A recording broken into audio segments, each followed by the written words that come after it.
Hey.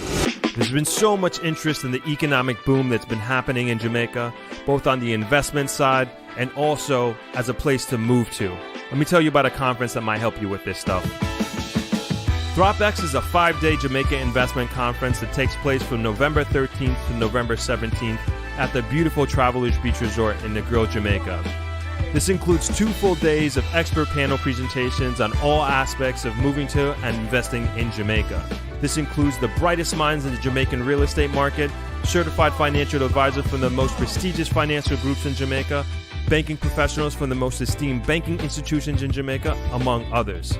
If you are thinking about moving to Jamaica, this conference is the perfect opportunity to have direct access to not only individuals who have achieved your dream of moving to Jamaica, but you'll also be among like-minded conference goers who are also trying to move to Jamaica. In addition, there will be 1 full day dedicated to touring both residential and commercial real estate for sale in the greater Negril area to give you a tangible idea of the real estate landscape in Jamaica. There will be exclusive properties for sale on this tour that you will not find listed anywhere else. If you are even remotely considering moving to or investing in Jamaica, this is the conference for you. This is the best way to dip your toe in the water of figuring out whether Jamaica is the right place for you to invest and to live. For more information, please visit thropx.com and join our mailing list. I look forward to seeing you in November.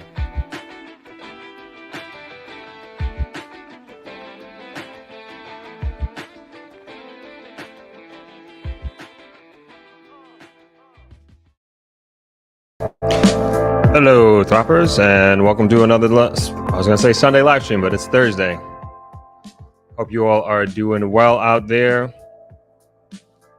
We got a short agenda today, mainly talking Airbnb, but as you know, these conversations can be going anywhere. So there's actually been a lot of articles on Airbnb that not just about Jamaica, but all over, as a matter of fact. I feel like something's going on. Who knows? But we're going to be focusing mostly on Jamaica. We're going to get into other regions as well as we move through the agenda here. But of course, as usual, let me know where you're chiming in from, what city, what state, what country. Always love to hear it. We got some ThropX updates as well. That is slowly starting to come together, moving into crunch time. We are like we're almost there. Yeah, no. We're like 5 weeks out, maybe just about. Still have a few more tickets available. We have like I said, handful of rooms. We might be down to the last 2 or 3 here at Travelers, but we have a partnership with. See, I'm gonna try and get up the trailer, the commercial that we did. So we partnered with Negril Treehouse, Shirella Inn, Coca La Palm, a few others that aren't official, but they're all like locally owned small hotels that we're going to be working with that will be giving discounted rates. And I think it's good. You know, we can't hold everybody here at Travelers, and so I think it's really good to be working with other small hotels because Negril really is a small hotel capital of Jamaica, like no other. And it's awesome that we're, as a small hotel owner, we're putting on an investment conference on Jamaica, and we're hosting it with small hotels. So it's kind of cool that that's happening.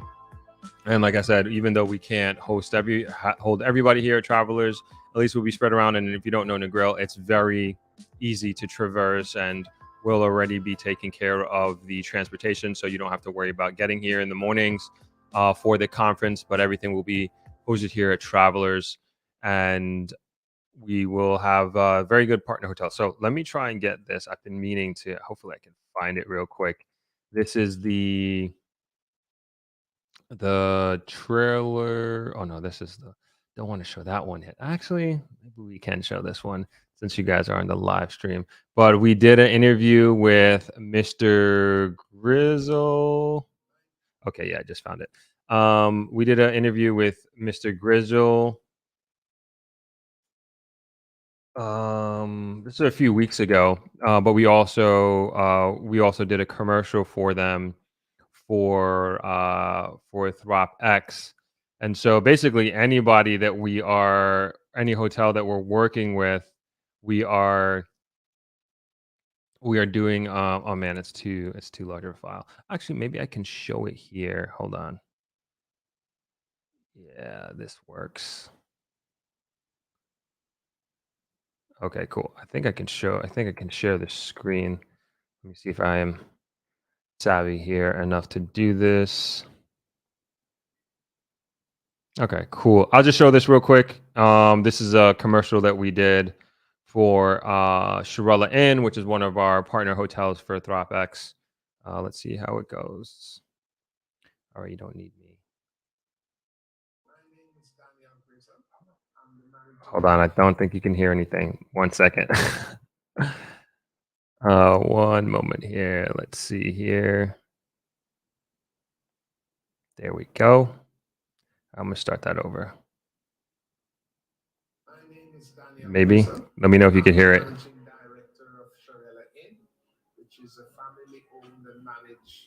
I think I messed up. Sorry, guys. Broadcaster. No, it should be working. Should be working.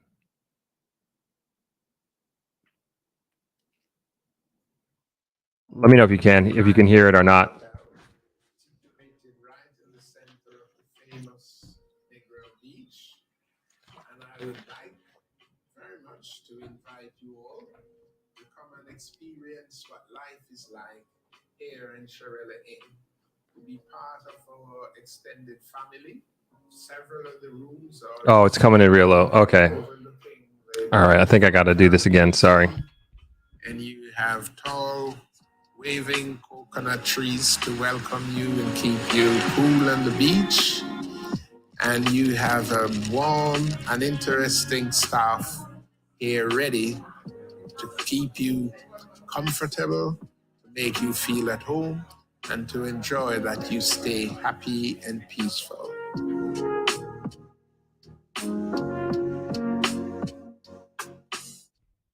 All right. No, I screwed the pooch on that one. It's now it's allowed.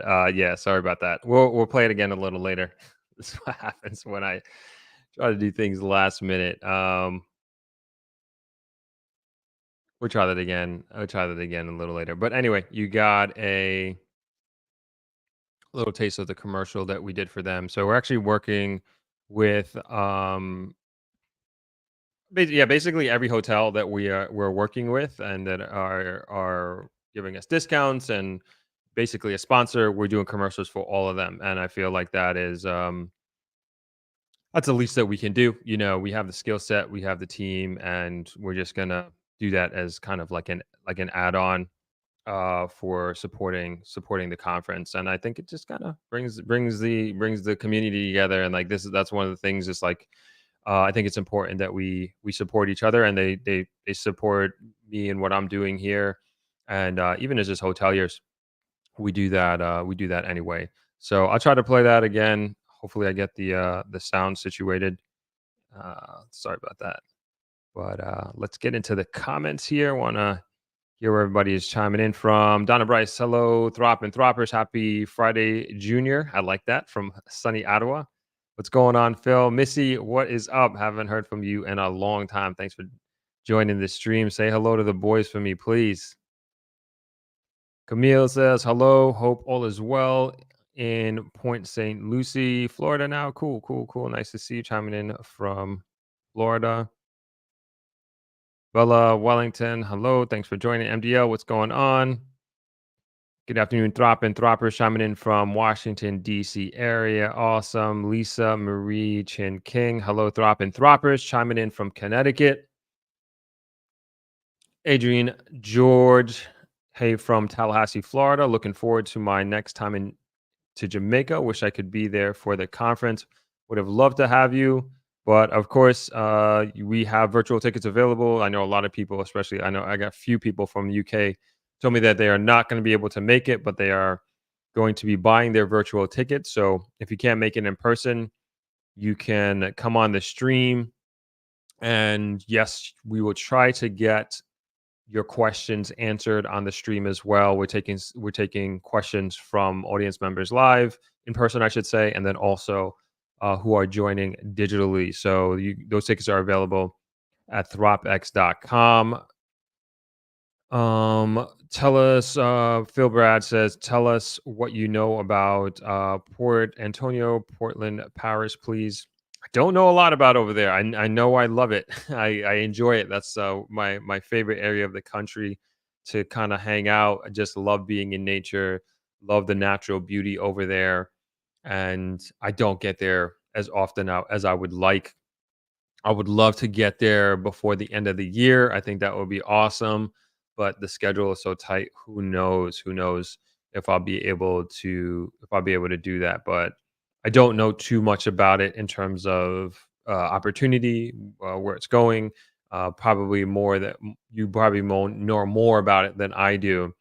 But I wish I could help you out a little bit more there, Phil. Frederick Martin says hello from Tampa. What's going on, Tisha? Good to see you. Shane, I love coaching. Happy Thursday to you as well.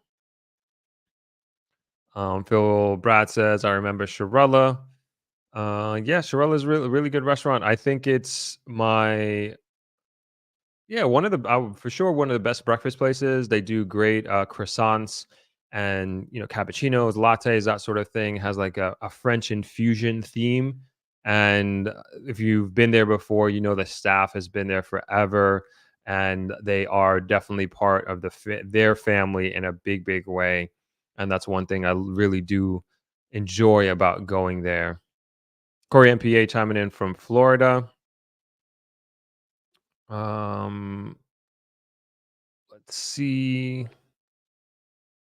Sorry, everybody's talking about the volume. Simone, what's going on? Greetings, Throp and Throppers, chiming in from Atlanta. Hello, Cherie. Thanks for being here. Tisha says Portland is also my favorite Paris. Okay, we got something in common there. Well, Eva, Jano, no Jamaicans still living in Jamaica, it seems, by the Throp audience. Wendy says, that's my birth parish. Love me some Portland. Hello, Mr. Miss. Hello, Melissa. Shavadin from NYC. Nice to have you on. Okay, I guess we can get into the first article here. So today, like I said, we're going to be talking about Airbnb in Jamaica. I think the last two streams, people were asking me about uh, some changes in the regulation. I think they're coming to the regulation of Airbnb in Jamaica, and I think it came from this article that I'm going to bring up shortly. Where is it? I just lost it.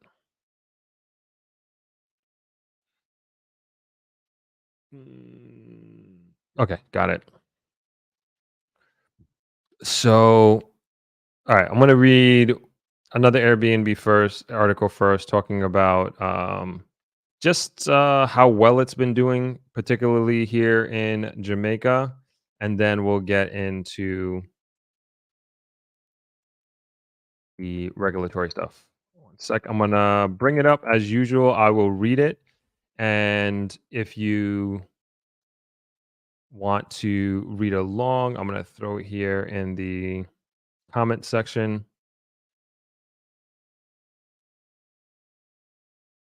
So that's it right there, and I will bring it up on the screen. So if you want to literally read along, you can do that. Sorry, there we go. I'll be right down here in the corner. All right. This article is from Caribbean National Weekly, and this came out on September 20th, and it was written by Janelle French. And the name of the title of the article is Airbnbs generate over 100 million US dollars for Jamaican economy. More than 100 million US dollars in earnings was generated for the Jamaican economy last year through the provision of local Airbnbs for overseas visitors. This is according to Tourism Minister Ed Bartlett, who stated that approximately 500,000 of the 2.6 million tourists making stopover visits to Jamaica in 2022 chose to stay in Airbnbs as opposed to other types of lodging. Bartlett described the outturns as exciting for Jamaica, given that ordinary Jamaicans have been able to earn a living from lodgings in the tourism sector. The reality in terms of revenue is that just over 100 million US dollars of actual earnings went into the pockets of these ordinary Jamaicans who have been part of the shared economy. Now, it's exciting for us because what that is doing for us, it is broadening the tourism value chain and enabling more and more people to benefit from tourism for a larger level of retention of the tourism dollar into our economy, Bartlett said. He noted that this year has seen even more growth within the segment. 29% represents between 400,000 and 500,000 people who have come through that channel last year. I'm seeing an uptick. So at a later point, I'll be able to share with you what the numbers for 2023, the minister said. Regulations coming from for Airbnbs. I think this is going to be the same thing from the other article. We'll see in a sec. The minister also noted that given the lucrative nature of the Airbnb business, the government is now discussing ways to regulate the segment, which will include proper licensing and other strategies. Bartlett said he wants Airbnbs to be integrated into the formal system. Development of this particular business model and also this broader layer of economic activity, like everything else, will have to get into the formal system because, for one, the destination assurance strategy that we are embracing has to ensure that the visitor who goes anywhere in Jamaica is safe, secure, and has a seamless experience, the minister said. So we have to look now at the licensing regimes that are going to have to become a renewed feature of the tourism experience. And only yesterday, Monday, I started a major discussion with the cabinet around the issue of looking at the Tourism Act and to review various areas of it. I think that we will be reviewing all the models we are embracing now that and the physical landscape will have to reflect the models that are in tourism, he added. Jamaica seeing record number of visitors.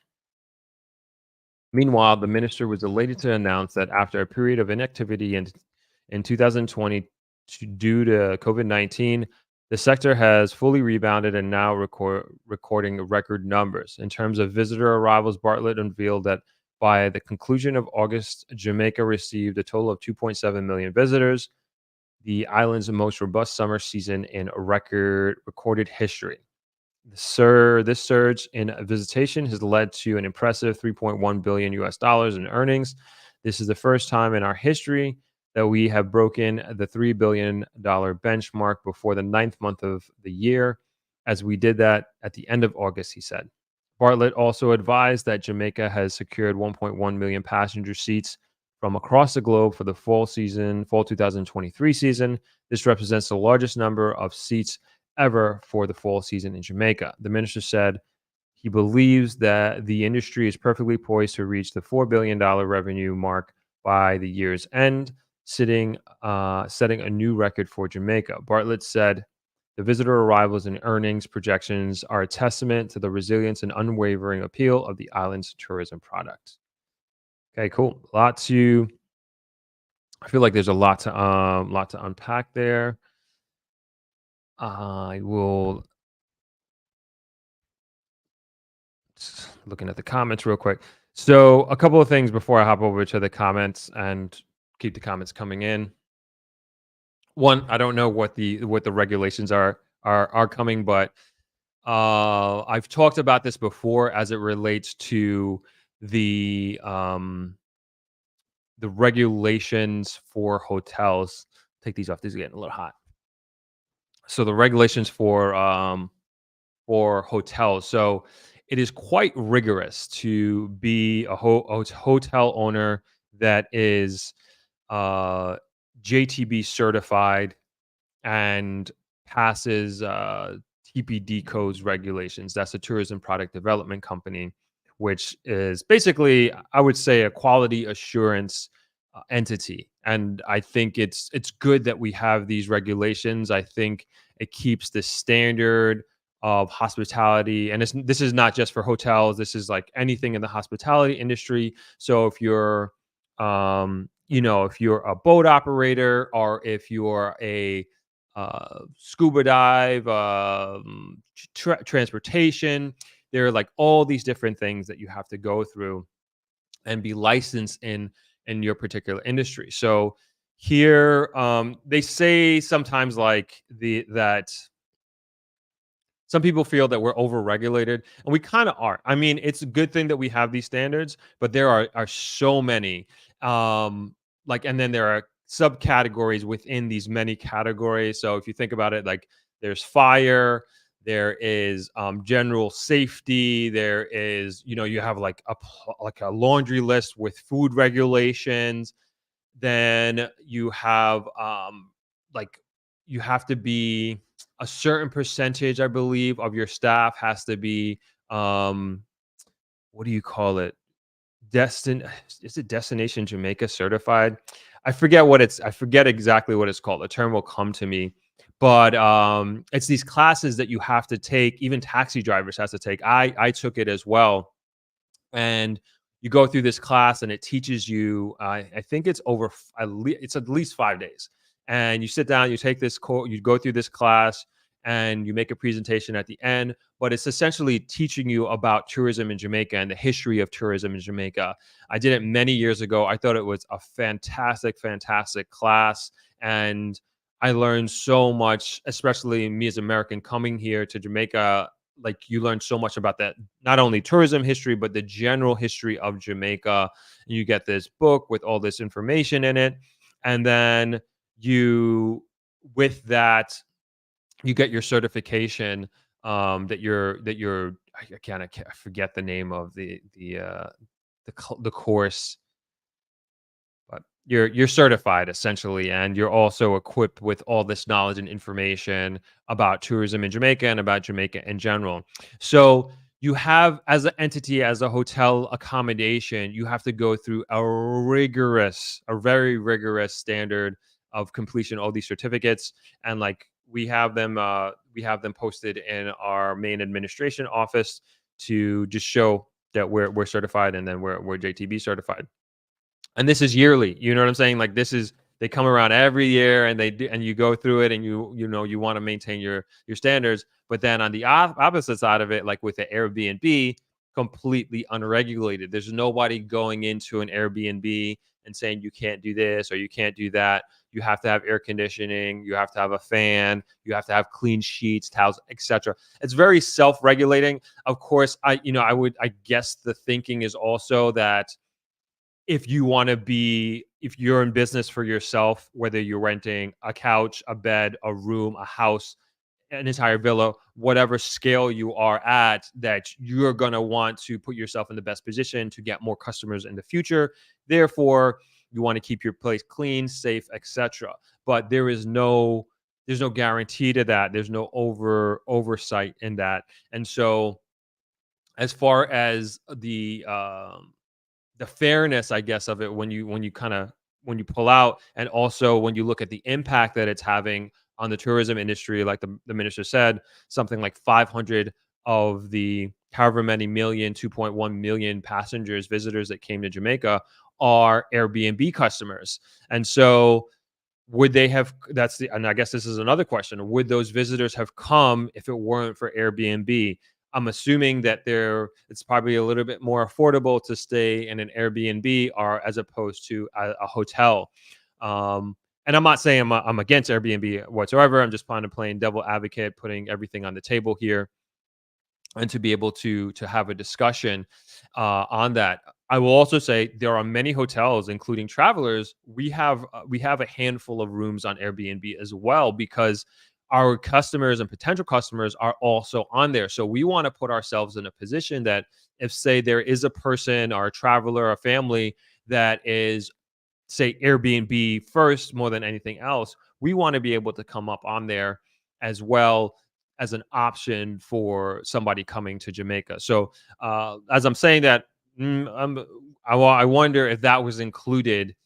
That if that's included in the statistics with the 500,000 that the minister was saying, and then also it mentioned that it was just foreign visitors. But me and my brothers, we use. I mean, even my team, we use Airbnb in Jamaica all the time. Like if we're going somewhere else, we'll rent an Airbnb. Last time we did a shoot in Kingston. Got we did an Airbnb for Candice, and I'm sure we'll do that again in the future. And so my point is like according to like with the statistics and what was mentioned in the article, is that is that a line item to show that there what percentage of the 500,000, or is it just passengers coming in? It would just be interesting. Like, is he getting that statistic straight from Airbnb, or is he getting that based off of the when you're filling out the form and you're putting down where you're staying? So it'd be interesting to know how that's differentiated with the statistics that they have. But I would say, as far as a hotel, like from our perspective, and speaking with other hotels, I mean, I don't think. And then we're gonna get into another article talking about Airbnb in New York. As a matter of fact, sorry, I got like something on my nose. I don't know what that is. Oh yeah, dry. It's running this morning in this hot sun, so of course my skin is peeling. Sorry, but anyway, as hotels, like I'm kind of going back to like a previous point, talking about like thinking about would those people otherwise have not come to Jamaica, right? And so if, say, for example, the average hotel is in a particular area is costing $100 a night, and you're able to find an Airbnb for $50 a night, and that fits your budget. Otherwise, you couldn't afford to come to Jamaica. I'm saying, awesome, come to Jamaica. I think that's like probably the main thing. Um, and I think an Airbnb traveler compared to, say, an all-inclusive traveler is very different from a traveler who's staying at a small hotel, like Travelers or many of the others I mentioned before, the Shirella Inn, Negril Treehouse, that sort of thing. So to me, it fills a gap in the market. And this is just my personal opinion. I'm not speaking for other hoteliers and other businesses. And I think other markets will have different opinions on it, as you'll see in one of the next articles that we're going to get into when we're going to get into shortly.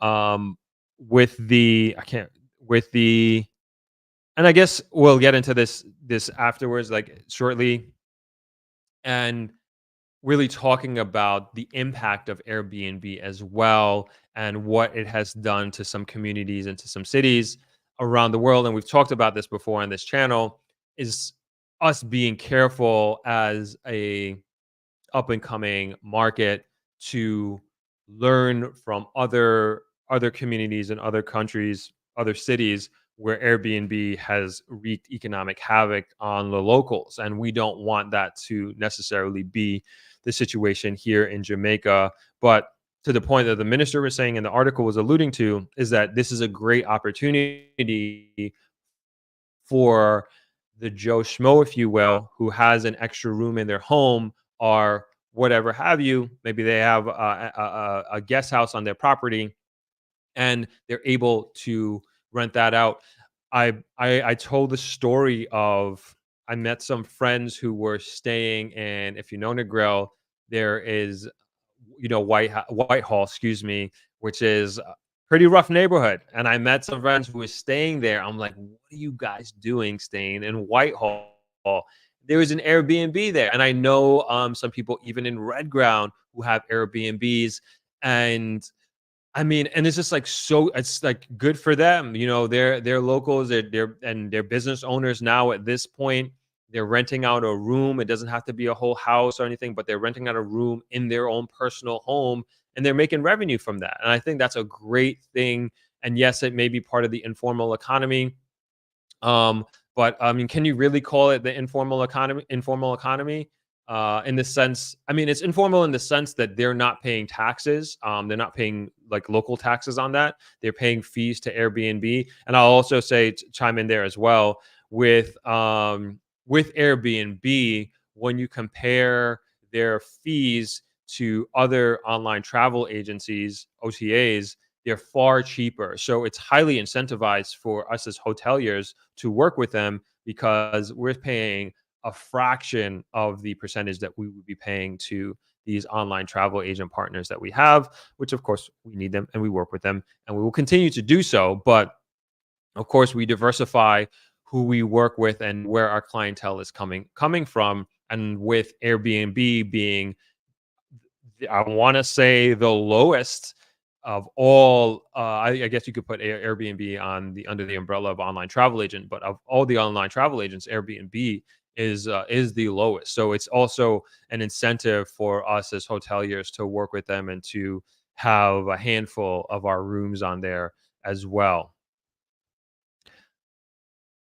Yeah, so let's I guess see a bunch of comments coming in here. So let's hop into the comments. Then we'll get into the next article dealing with Airbnb, talking about a different market. But again, I feel like when we hear about, and I know a lot of people say when I talk about New York or I talk about other places, it's not Jamaica, it's not Jamaica. But like if it happened in those places, there is a high likelihood that it's probably going to happen here because we're following the same track and the same trends that have happened in those markets. And so why would we think we're so different and so special that it couldn't happen here? So I'm bringing it up so we can learn from that, so we can learn from other markets as those markets are far more mature than we are.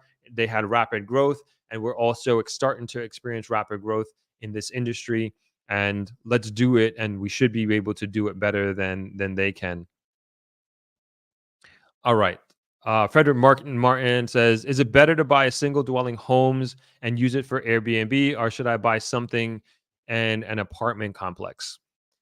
So the advantage of an apartment complex is, and I'm assuming, and correct me if I'm wrong here, Frederick, I'm assuming that the apartment complex has security, right? So the advantage of being in a apartment complex is it's a gated community and you have a security guard there. And I know a lot of Airbnbs are quote unquote managed, if you will, slightly managed through security. So you have to have somebody managing the property. If you're not here, I'm assuming you're going to be. I'm just assuming this case that we're laying out here is that you may not be here, and maybe you buy your property and you have a person who checks up on it.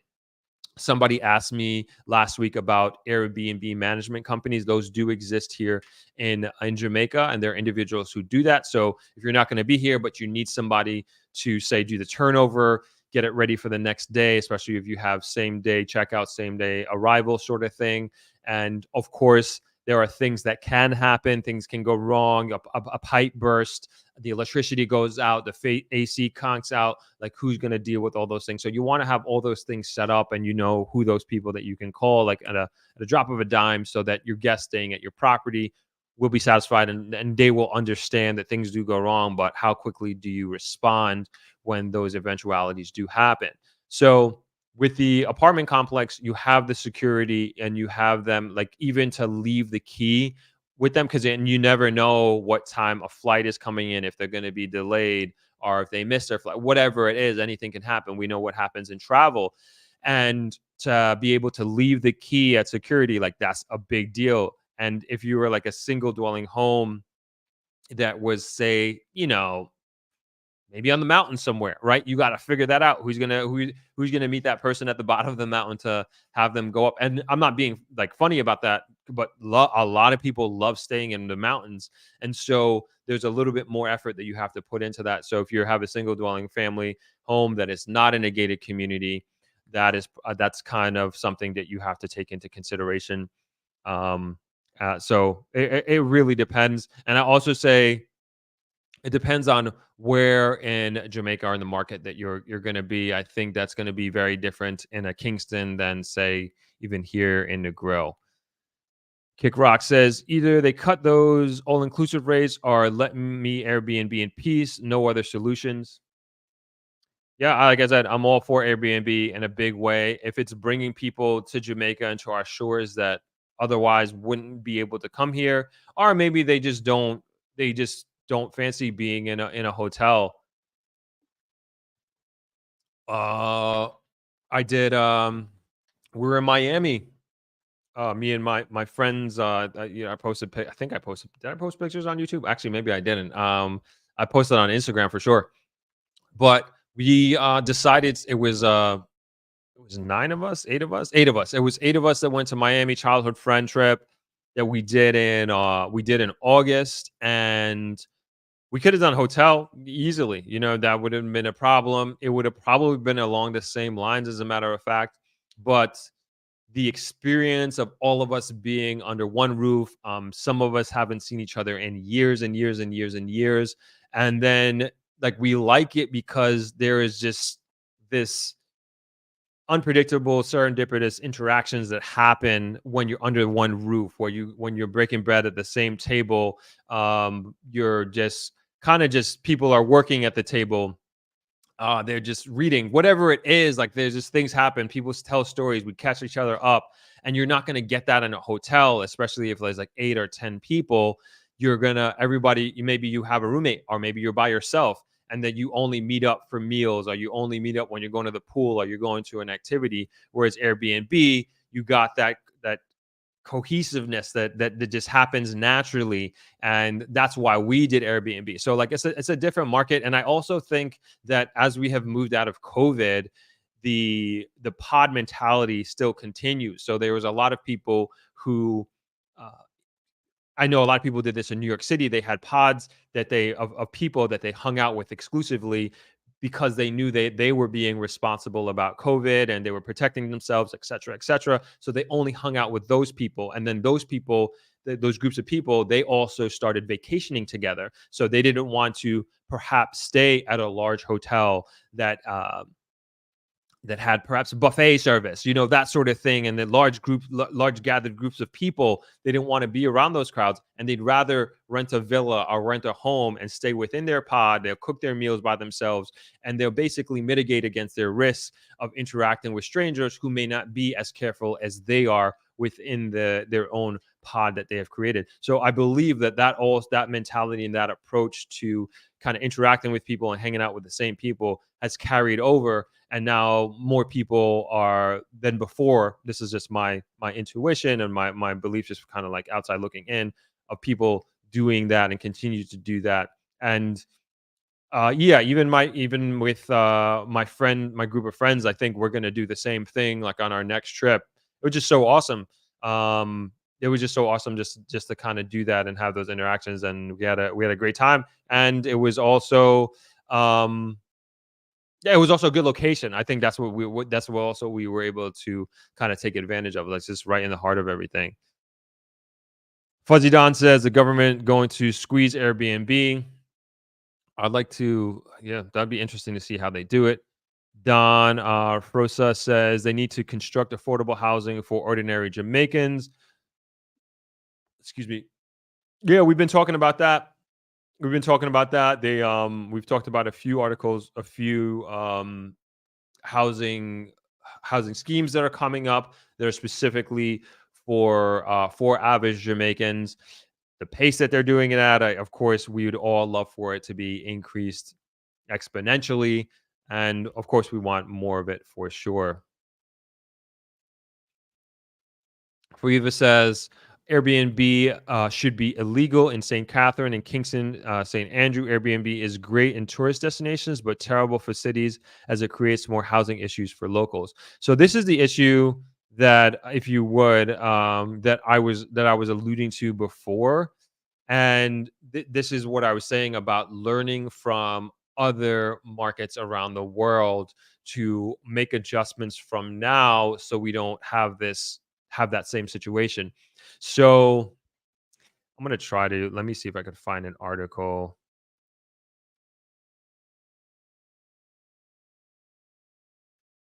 So the first time I heard about this was, man, years ago, like shortly after I went to Barcelona. And I'm trying to just see if I could find.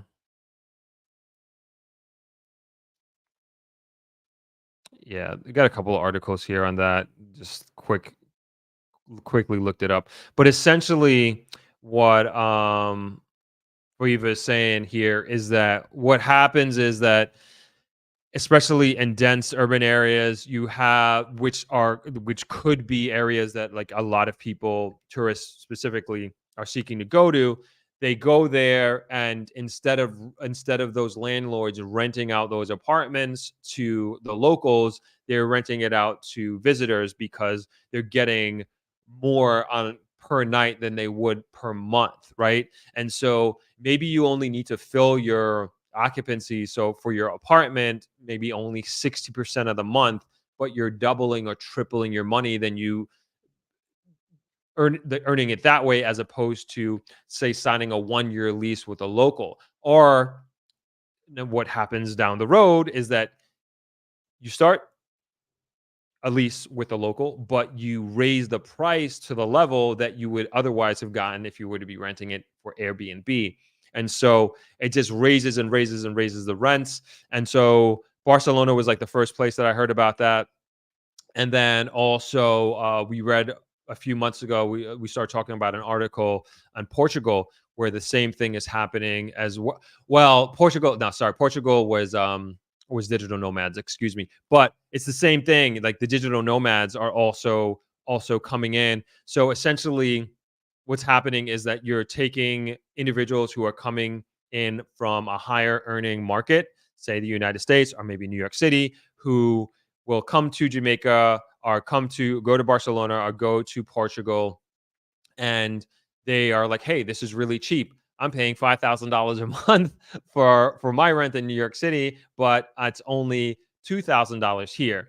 And $2,000 to a local in Portugal, I don't know, but maybe that's a lot of money. Whereas a few years ago, it would only be 800 or $1,000. So this is kind of the trickle down domino effect that happens with these disruptive accommodation technologies, if you will. So it's just something to take into consideration as Airbnb continues to grow and become more and more popular in Jamaica.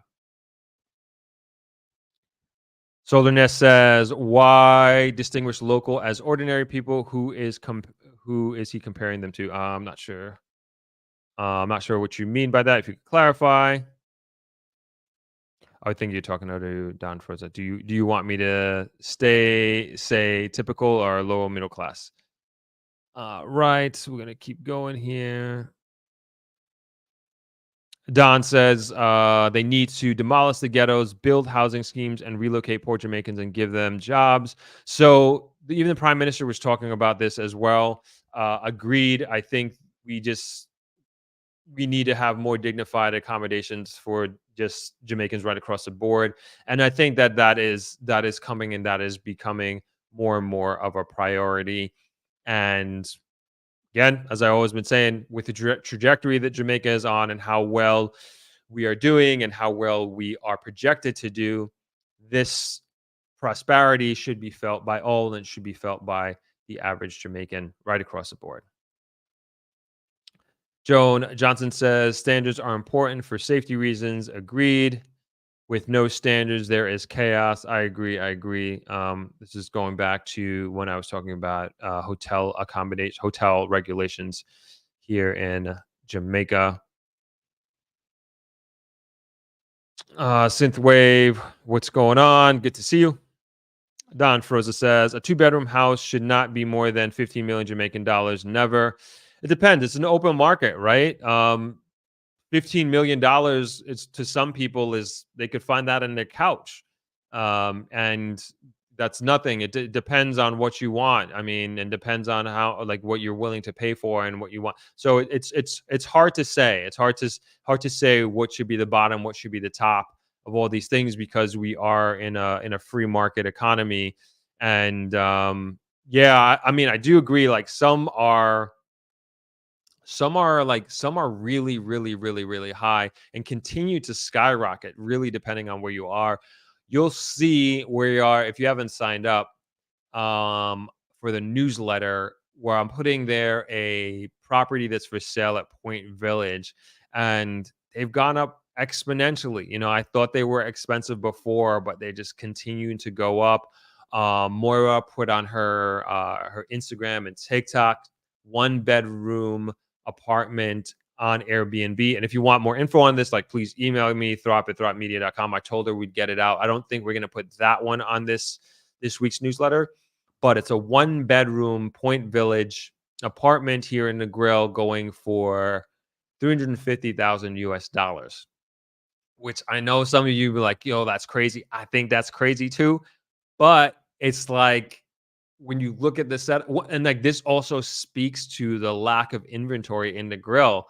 And I'm not even gonna scroll down the comments. I don't know. I'll show you guys it if I can find it. I will show you it. And yeah, I'm scratching my head because I scratched my head when she showed me this too. And it can, I think it's gonna go higher. You know, I mean, you may look at it and you say this is ridiculous. How can this be? And that was my initial reaction. And then when I was talking to my friend, I was talking to my brother, and after speaking with them and then breaking it down to me, I'm like, wow, that is actually valued at 350 because there is almost no other inventory in the grill, and it's a beachfront property for you to go to and live and to purchase that. And Point Village is not a new construction facility by any means. Um, and it's a one bedroom apartment. This is not a home. This is an apartment.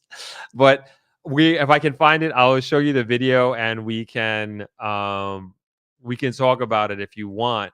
But that's also a very popular Airbnb location in the grill because it's on the northern part of the beach. It's still connected to the main 5 mile strip. So you can literally walk down here to Travelers and every other different hotel and bar and restaurant that's along the beach. So yeah, it's a lot. We're gonna talk about it. I'm gonna see if I can bring it up. Let's see what else we got here. Fuzzy Don says the hotels are crying that the locals taking the business. I don't know. I don't know if they are. You know, we're not. I would say Travelers is not one of those hotels that are crying. There are a few other hotels that I've seen on Airbnb as well, and you know that's a smart move. That's a smart move. I would say is like if you have a hotel, you should be on Airbnb so that you are. And it's not like I'm trying to like take business away from the little guy who has just like, and remember Airbnb, you could rent a couch, so keep that in mind. So it goes from renting a couch all the way to renting a villa or a suite in a hotel, right? If they put it on there, that is. So I again think from a competitive standpoint, this is an open market. This is like if there's a customer that we fit in their demographic and they see us, they see Travelers, of course we want to be part of the fair playing field that's out there, even though it's not a fair playing field because, as I mentioned, we have to go through all these regulations to be called a hotel.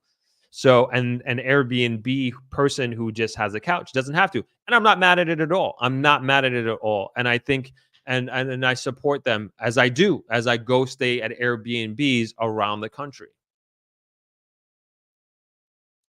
Donna Bryce says, "Are there VRBO properties in Jamaica as well? Would they be regulated?" Yeah, if there are VRBO properties, I would assume that they would also be put in that same category as well.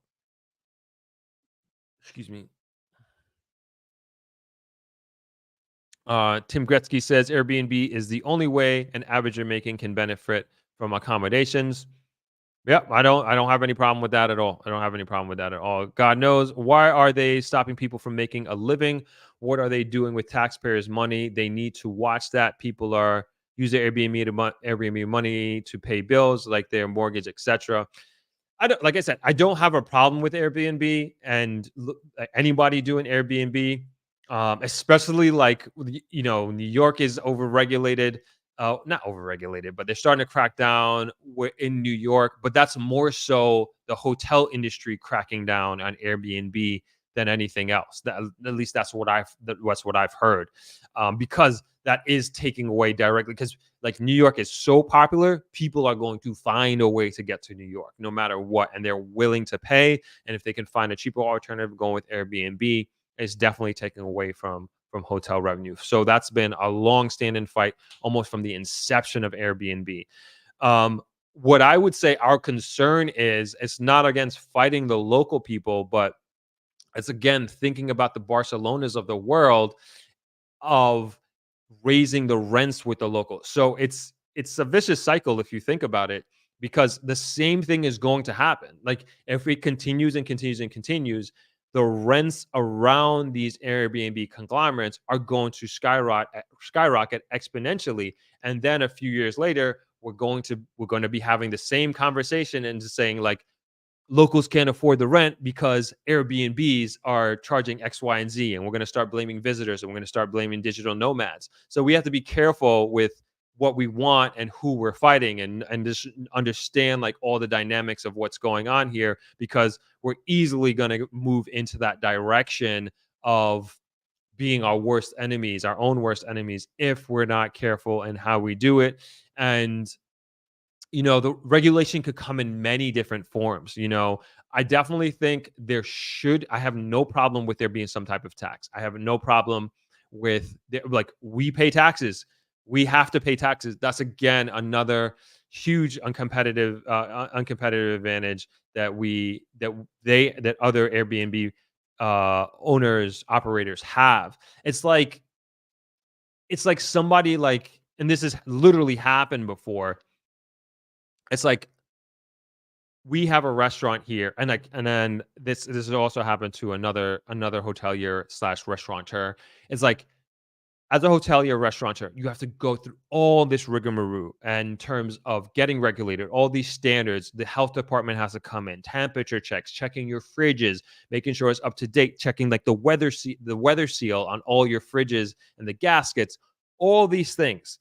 And if you get one thing wrong, it's just like you fail, or you have to fix this, and they're going to come back and they're going to have to reinspect. And this stuff is extremely, extremely expensive to stay on top of all this. But this is all in effort of um of having high standards and safety, which I understand and which I get. But then you have somebody who comes up and sets up a restaurant or a mobile food station across the street from your property or your restaurant, that you have all this overhead and regulation and all this overhead that you have to pay for, and they're able to sell maybe the same thing that you're selling for far cheaper, because they don't have the regulatory bodies that are hanging over their head, and they don't have the overhead that you have as an upstanding restaurateur.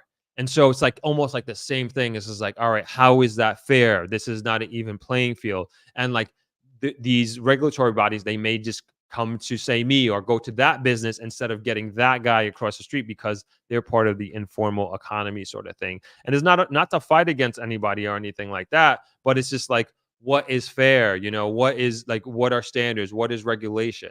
So again, like I said, I don't have any problem whatsoever with somebody renting a room or renting a home. But at what level, at what point do we say, all right, this is too much? Because it's going to get to a point, if it just keeps going and going and going, where the same thing that happened in Barcelona, that where a property owner is like, hey, it's more economically feasible for me to rent to people who are visiting here as opposed to rent to somebody who are local and is going to be paying a monthly rent. And we got to think again, the minister says we're gonna break 4 billion US dollars in tourism, which would be the highest ever in a fiscal year earned by Jamaican tourism. And obviously the idea is to continue to grow and continue to break records and continue to break barriers as a country and as a tourism destination. And so with this growth is obviously going to come more and more Airbnb people who are seeking those types of accommodations, and that's going to grow that market. And like I said, this is inevitable. This is what's going to happen if it continues to become unregulated or be unregulated. Leon says, Throp, I believe it's one, change in the type of customers, and two, a desire for authentic versus artificial, all inclusive experience. Three, a desire for an a la carte travel experience. Four, a rise of solo travel as well. You're absolutely right, Leon. I think all your points are valid through and through.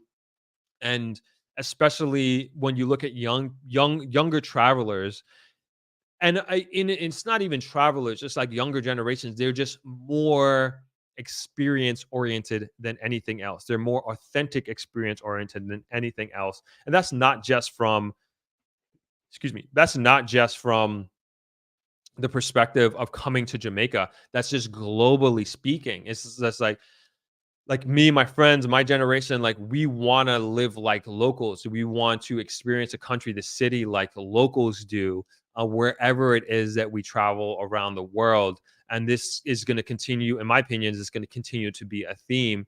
And Airbnb is definitely a facilitator of this type of travel, this type of traveler. And if you're thinking, and these tourism boards, like even Jamaica, they're like, as much as we're reporting like quarterly and annual statistics, financial and otherwise, that are happening with the country and with tourism, they're also very much thinking 20 years down the road. So it's just like the spring break market back in the 90s. Do you think that, and it was huge here in Jamaica, do you think that Jamaica wasn't thinking about like these 18-year-olds who were coming, 18, 19, 20-year-olds who were coming to Jamaica probably for the first time for spring break?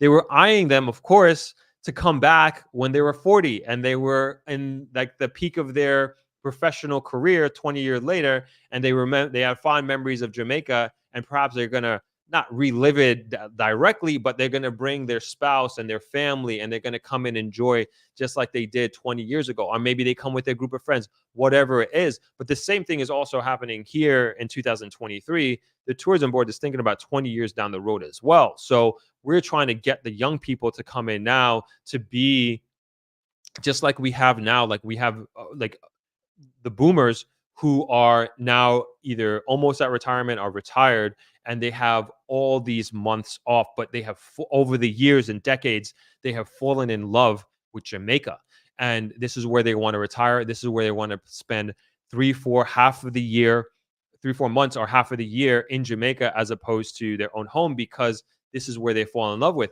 But they fell in love with it when they were kids. And so the tourism board, and I know they're doing this, they think very far down the road. They're thinking, how can they appeal to these types of travelers now? Because if we just start like focusing on this one demographic and one type of income bracket, we're not building out our future. We're not building out our future tourism. So I know that when you say all these points, Leon, and you talk about the experience over anything else, and this is what they're looking for, authenticity, we have to accommodate and we have to pivot to these types of travelers, because these are, generally speaking, these are probably mostly younger people who are doing and traveling like this. And yes, there are younger people who all they do is all inclusive, and sure, but I think the trend for sure is going in the direction of how can I have an authentic, real experience, and what type of accommodations would facilitate that best for me. Kick Rock says, as a businesswoman, I know there will always be competition and you got to keep up. That's that. Exactly. Exactly. Um, Debuff, I agree with an earlier post about tearing down the shanty towns and build affordable housing. Don Frossa says, put people in homes, provide the jobs, collect property tax, income tax, etc. That's how you build a strong middle class. Only the criminals from the PSOJ benefiting from stealing the BPO income. We'll leave that one right there. Fuzzy Don says Airbnb was designed share a room with a traveler, but people building house for Airbnb government doesn't like that. Maybe not. God knows they says they need to pay people money in the hotels. They make millions and pay the workers nothing. That may be true in some places. Legend says cultural shift. That's kind of what we're talking about here in terms of what could be happening the with the growth of Airbnb in Jamaica, especially in these urban environments. And it's just something that we got to be careful of, because, and again, a lot of people here are saying like, hey, we need to continue to allow this to be unregulated so that the little guy can win. And I'm sure. But again, for how long? For how long? And the cultural shift that could be happening is, as we've seen in other markets, and like I've given the example with Barcelona. God knows says Airbnb is authentic experience as opposed to fake all-inclusive properties. Tisha says, my friend does short-term rentals in rural Cave Valley. People from Europe, particularly Belgium, stay there frequently. I can tell you a lot of Europeans love staying in those type of accommodations, like just very rustic in nature. Uh, and I'm also like that too. I love staying in those types of accommodations as well, and I could appreciate that on a real high level. As a matter of fact, Leon says, "Throp, some think Airbnb erodes status quo of the Jamaican industry. Disruption usually brings new thought. I believe hospitality stakeholders don't need to worry. Different demographic fills a gap." Agree. I said that earlier. I totally agree with that. God knows says all inclusive rates are too expensive, 350 per night. The average person cannot afford that. The government is not for the people, it's for their pockets only. I would say with the hotel rates, as you're saying, like when you look at this is only going to go up, right? These rates that are happening, like, these are only going to go up when you look at the hotels that are coming on board. These aren't two-star hotels that are being built like that. That the minister talks about, and when they go to ribbon cutting ceremonies, these are like 5+ star hotels, very very up there. So I'm saying this from an awareness standpoint. I'm not saying this is good, bad, or anything like that, but this just also, let's take a look at the writing on the wall here. Robin Robbie says some Jamaicans, all they want is freeness. Everything they blame the government. God knows says, how does it create housing issue because locals are not making the money to pay rent? Pay the locals more money, but they allowing the Chinese to build resorts to benefit, but ordinary Jamaicans should not. Not too clear on your points there, but I'm just gonna leave that there. Debuff says that's not good for landlords to do. Don't use your apartments for Airbnb and not rent to those who need the houses. But again, yeah, we would like that. But what's the incentive for the landlord to do that? If the landlord's going to make double, triple their money doing Airbnb as opposed to leasing it to a local for fair market value, so to speak, why would the landlord do that? And again, we're having this discussion saying, "Hey, like, let's do Airbnb. Let the locals make some money and everything like that," which is great. But again, this is where regulations should come in and learn our lessons from other markets. Wow, a lot of comments coming in here. I'm gonna try to breeze through these so I could catch up a little bit. What's going on, Andrew? Good to see you, Andrew Blake. Simone B says, "Hello, Throp and everyone. At first, I thought the government was fighting against regular people, but I found out people are having a hard time finding affordable places to rent." My point exactly. Steve Stevens says, "We don't need to regulate Airbnb, just foreign ownership of residential homes." What's foreign ownership? Is a Jamaican who's been living abroad for 20, 30 years coming in and buying an apartment and renting it out, or an apartment building because they've done well in their career. Is that foreign owned? As we stated here before, most of the developments that are happening in Jamaica are by local Jamaican developers. So, we want to be clear on that. I don't want to make any assumptions with your statement there, Steve Stevens. Jay Fitz says, "Hi, Throp and fam, joining late. We'll go back and watch the entire show. Very interested in this topic as a potential investor in Negril." Awesome, awesome. Jammin 1288 says, "The issue with Airbnb is that if you have a large amount of people property just for business. What happens when they don't make money? Look at Arizona and other states where their Airbnb grew too much." Just want to be careful with that. Mexican bans foreign ownership of homes, and they don't have a housing crisis. They also have a healthy tourism industry. Jamin says hotels do not see Airbnb as a threat. Airbnb actually showed people the value of hotels just from experiencing the shortcomings of short rentals. Yeah, there is a difference. There's a huge, huge difference. Um,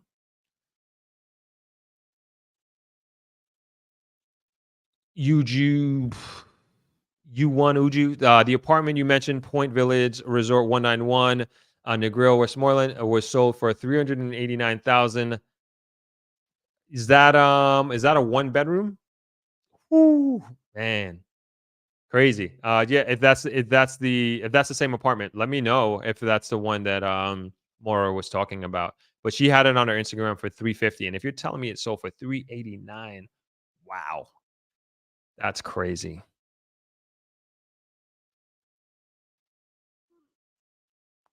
Kirby and Vixen says, I feel Airbnbs are mostly being booked by returning Jamaicans. I don't think hotels are being affected as they are flocked with tourists. I think it's a bit of both. I think it's a bit of both. I think a lot of I think it's both. I just say that. Annette Johnson says the Airbnb cuts out the property tax in New York City. What's going on, Monica? Thanks for joining. Q Freeman says, I work at LAX Airport, and I'm a brand. Jamaica is the biggest brand in the world right now. That's crazy. That's awesome to hear. Steve Stevens says, Airbnb is not the problem. It's foreign slash corporate ownership buying up properties. If they tax Airbnb, we have no idea. They'll use that money. More tax is not the solution. Again, I think it should be taxed. I think that the government should be getting something from that. I don't know how the heck they're going to do that. I mean, it's so hard. It's so hard because it would have to be like, if you think about it, Airbnb would have to collect a tax and they would have to pay Jamaica that. I don't know what that looks like from an accounting standpoint. And I know obviously they're not based here in Jamaica. They're probably based in San Francisco. I don't know like the complications of that. I'm not a tax expert of what that would look like. Um, Maybe it's easy. Maybe it's one, two, three. I don't know, but it's logistics. It's not super clean.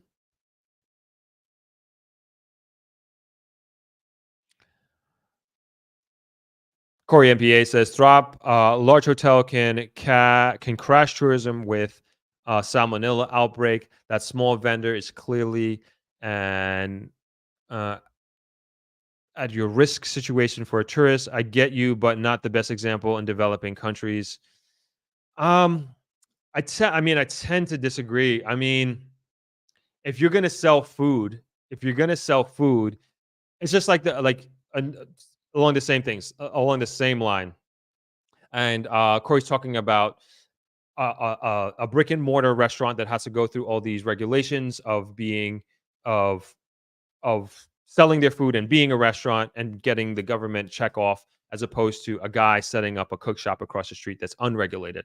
But if you look at the jerk chicken guys who are on the street, they are regulated. They have to have a food handler's permit. They have to have their vending license. So it's like there has to be some sort of standard to be able to serve food. There's some people on the beach that serve and I'm not fighting these guys, at all. But like, and I've talked to other hoteliers. When you think about like just sanitation, and I'm not saying don't do it, but like to your point, like what happens if you know, you buy food from somebody selling something on the beach that doesn't have a place to wash their hands or whatever have you, and they're staying at your hotel, and you don't know that they have something on the beach that they eat whatever it is on the beach. I'm not going to name a type of food because I'm not trying to single out anybody here, but they eat that food and you get the blame because they didn't say that they had whatever it was from the beach, and they're saying it's something that you ate at the restaurant. So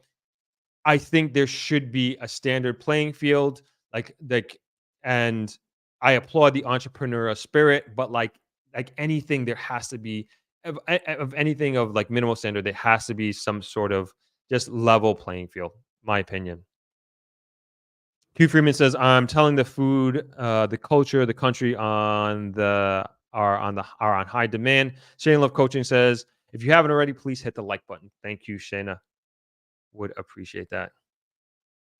Annette Johnson says, "I read that 29% of tourists in Jamaica stayed in Airbnbs last year. think we read through that. I believe Caribbean Vixen says Jamaica could limit or prevent foreign investors from owning land like Bali, and all land has to be leased from the resident. JA should then have a pipeline program for residents to own land for cheap. I don't think that's a bad idea. Steve Johnson says, well, if they tax Airbnb, then it's also means of getting tax write-offs just like hotels, I would imagine. Yup. Good point. Good point. I didn't even think about that. God knows says, I hate staying in hotels. I get an authentic experience feeling like home staying at Airbnbs. For Eva says Airbnb profits should be counted as income and thus income taxes technically should be paid on it. However, nobody pays it. And therefore a 5 to 10% tax via Airbnb to the government makes sense. I think that's fair. That's essentially what I'm saying. Gano says the government needs to get their priorities right. Systemic racism to keep black people down, and COVID everywhere except hotels. Yes, I'm not sure where that's coming from. I am what I am says the trend is a la carte travel for sure. I agree. I think that's going to be the norm in the next very, very, very short time period. Thorod makes a good point. There has to be regulations. I have an apartment and rents one apartment via Airbnb. I make 3 times the rent with Airbnb. Can't blame you. Can't blame you at all. And again, it's just like why would you? Why would you do anything else? Does if you're a business person, you're gonna make what you're gonna do what makes most financial sense. I am what I am says the trend is for a la carte for sure. Nobody wants someone overseeing their experience anymore. I think that's very true. People want the autonomy to roam, just as I said with my experience of traveling. Miss Perfectly Imperfect says good day. Airbnbs are much better to use when traveling as a family. Once there are regulations on the number of units set aside for Airbnbs, it should help there not become this larger issue you spoke of with driving up rents for locals. Ms. G, I would be interested to see what is done about upkeep and access to the public beaches if tourists are staying in Airbnbs in greater numbers. Um, you may be alluding to, I guess, that documentary that everybody's been sending me. Basically saying that I think the documentary, and then let me know if you've seen this. I kind of didn't even want to like push this because there's a lot of things in that documentary that are just like factually incorrect. They were like only 1% of the beaches in Jamaica are accessible to locals. Um, I don't know about that one, to be honest. It's like 1 or 2%. But like I said, Negril is the longest stretch of beach in the entire in Jamaica, and the whole thing is public. And I'll even say, like, as a community and as stakeholders in the community, like, we will fight tooth and nail for that to remain. Even as a property owner of a hotel, this beach will, as long as I can help it, it will always be public. I think it's just so important that everybody has access to this beach, and it shouldn't be to only people who are staying at a hotel or staying at a place, staying at a place along the beach. It should be have access to everybody. And I just think, especially I think about the kids, man. Um, this is their country, this is their shoreline, and they should not have to have limited access to that. But yeah, if we want to talk about that, I feel like that alone deserves its own live stream just to watch the documentary. And I know some of the people on the documentary as well. We've actually had them on as guests, as a matter of fact, when we were talking about the closure of Blue Lagoon, which was very sad, but I believe it's now open. So, and I get their fight too. I get their fight, and because there are a lot of these hotels that are coming up, and I think that like there should always be access. And I don't know what like the local fight is in different parts of the country, but here in Negril, I mean, we've had our fights, and I think there are 4 or 5 access points, public access points. We have one right here at Travelers, as a matter of fact, and like we have no intention for that not to be open to the public. And again, locally as a community, we're not going to allow anybody to come in here and say like those access points are no longer available, or they say you can only access the beach at the beach park. Like that would be ridiculous. This is 7 miles. Like there should be multiple places that you can go and access the beach and go up and down freely. So yeah, we could talk about that at some other point and get into the weeds of it. Leon Newton says, Throp, listen, all for the formalized the Airbnb industry. It provides an infrastructure for monitoring that protects both the business owner as well as the travelers from nefarious intent from each. Agreed. I am what I am says Mobe Ochi. Tourism is falling off compared to other destinations. Hospitality industry in those areas still act like the 80s and 90s. You have a great point. I am what I am, and there is I don't know exactly what you mean by that, like in terms of, I'm not going to talk badly about other places, other destinations, but I will say to your point, I remember like me and my brother, we were looking for a place in Ochi in particular, couldn't find it. We were trying to stay at a hotel and we didn't want to stay at an all inclusive. That's just nothing against all inclusive, but like we're just not those types of travelers. And we like the freedom. We like to eat at local restaurants. We don't want to be boxed in to the hotel. And we couldn't find anywhere and we ended up staying at an Airbnb at Richmond Estate instead. And we were as hoteliers, we were trying to support hotels, but we just couldn't. And I'll just leave it at that. We couldn't find anything. And um you have a good point. You have a very good point with that. I am what I am says the market of young, vibrant travelers are not interested in the love boat. Chris Charles, what is going on? Good to see you. Hey, Throp and Throppers from Negril. Welcome. Gareth says government hates the fact that the regular person can invest in Airbnb and elevate their finance.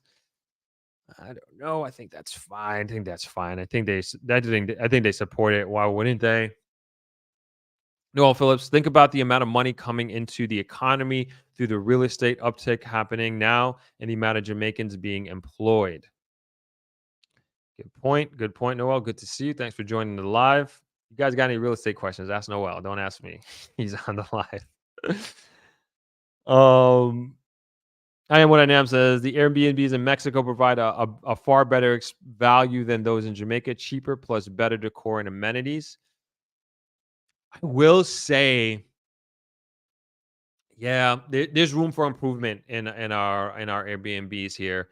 Um, yeah, just yeah, I haven't stayed in an Airbnb in Mexico, but I could see like other markets. They're just more modern accommodations than there are in here in Jamaica, more than anything else. And I don't know if those homes were built specifically for Airbnb, but like say like even in Kingston with these new developments and with the one that I alluded to earlier when we did a shoot in Kingston and Candice was staying there. It was modern accommodation. It was new modern accommodation. So that was different, and so that may be very different than staying in a rustic place in Grange Hill in the mountains or something like that. So who knows? What's going on, Justin? Good to see you. Don Frosta says, as part of the Jamaican diaspora, I can tell you trying to stop us from buying properties in Jamaica is a losing battle. Yeah, I don't think we should stop you. I don't think we should stop you at all. I mean, that's a goal for so many. That's a goal for so many people to do. It's a dream for them to come back.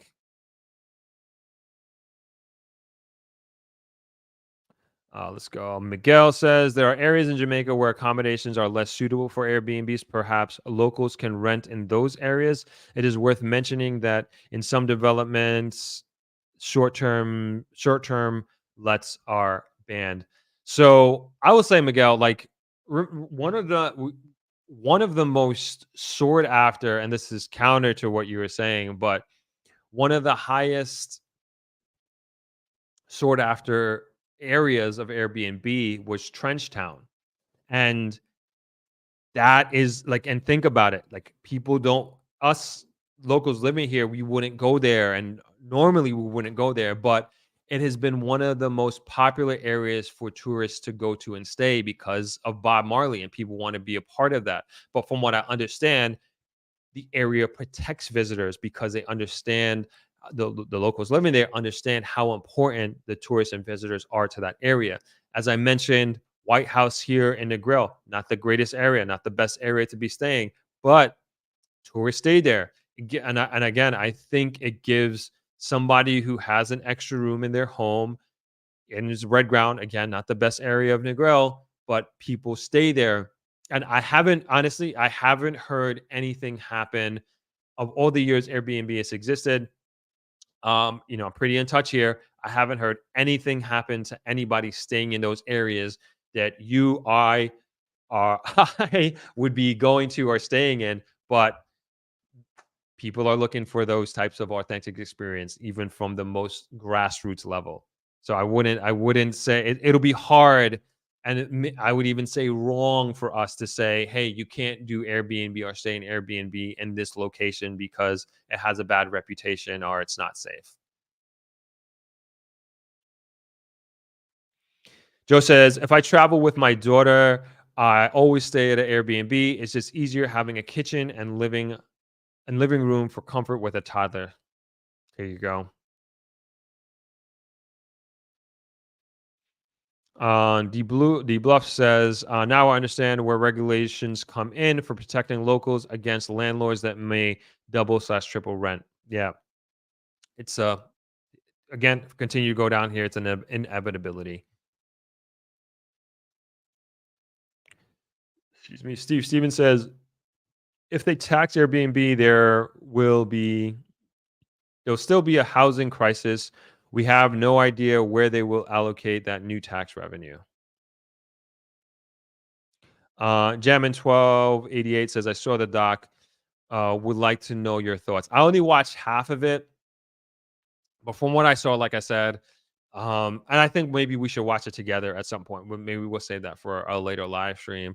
But like some stuff in there was just like just factually incorrect. And so it's just interesting. I have to watch the whole thing. I have to before like I really comment and go in. Marcia White says, late joining, missed the alert. Hi from UK. Interesting discussion as always. Thanks for joining.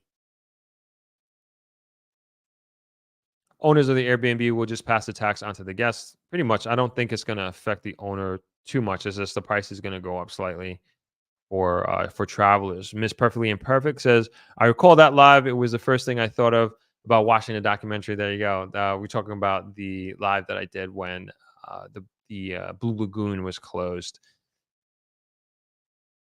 Jamid says, I think the fight is regional. When staying in Ochi, the beach seemed closed off to local. That's terrible. Closed off to locals.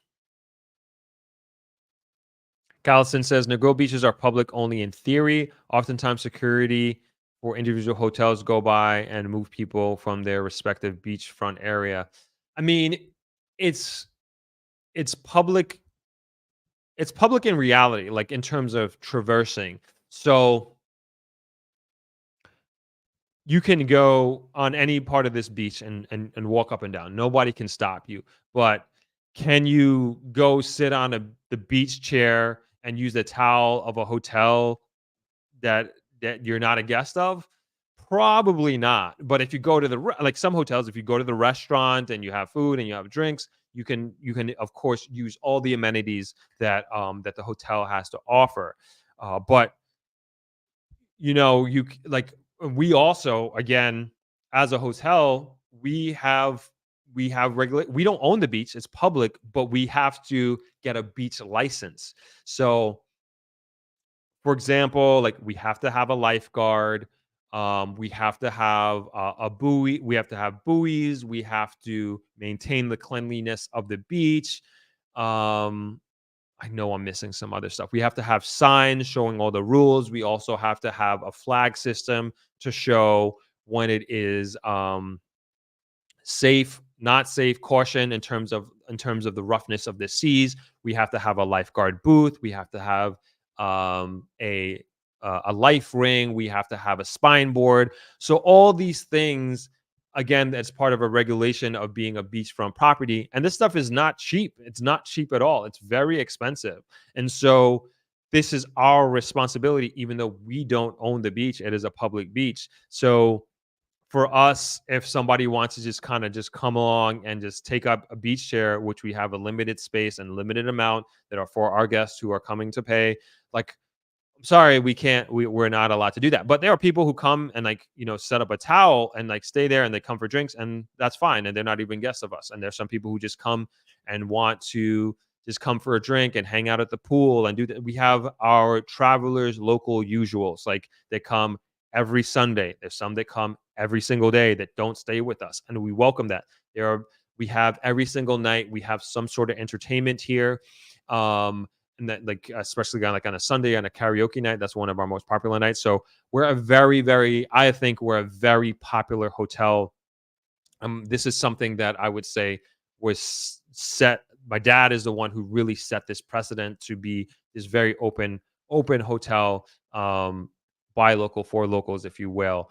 And that beach is also part of that. But if you can imagine, we couldn't just have people just showing up and just using our beach chairs that we paid for and that are really for our guests. But again, if you want to come by and hang out, have a drink, use the facilities, come with your family, absolutely, we welcome you.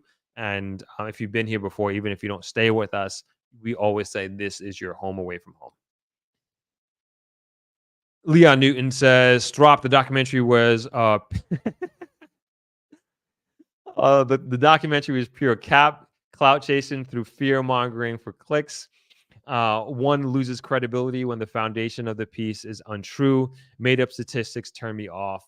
Yeah, that was my that again. I didn't watch the whole thing. That was my feeling, like right from the beginning. I was just like just when I started to see like these false, untrue facts. I'm just like, what are they talking about? I was like, this is not true. And yeah, it was crazy. Again, I don't wanna go into it too much without watching the whole thing, but what I saw so far, I'm like, "What are these people talking about?" Corey MPA says, "Higher taxes with government does not mean results."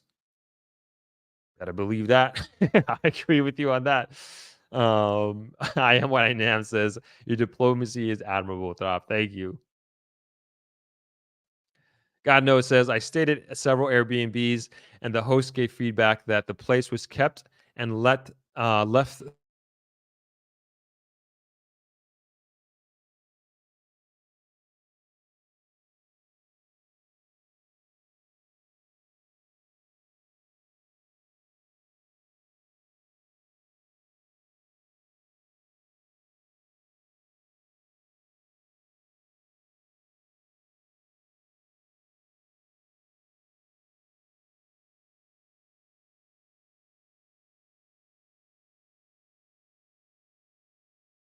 Oh, there we go. I don't know what happened, just cut out. Simone B says, "People want to live with locals." For Eva says, "Tourists go to places I'd never go in my life. I'll pass." Joe says, "What documentary is this?" I forget the name of it, but it was on, I think it's the YouTube channel AJ plus plus or A plus plus. Hold on. Again, I didn't even want to talk about it because it's like, oh man,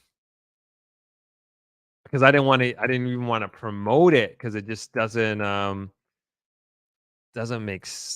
lot of things didn't make sense in there. I'm trying to find it here. Oh yeah, it's called, yeah, AJ Plus. That's the name of the YouTube channel, and the name of it is "Why Can't Jamaicans Access Their Own Beaches?" I got another. Yeah, I gotta go through the rest of it. I don't even want to put it in the chat 'Cause it's questioning a lot of things in there. Revis's question: if all beaches in Jamaica was to be made public, would all inclusives no longer be viable in Jamaica? Drop. I mean, so I think it depends on where. Good question. Good question. I think it depends on what you consider public, right? Because some of these all inclusives are building, they're building in places that are like that would otherwise be remote. Um, and then also, don't want to even say this, but they're not like, I'm very biased because we have like Negril is like one of the most beautiful beaches in Jamaica, right?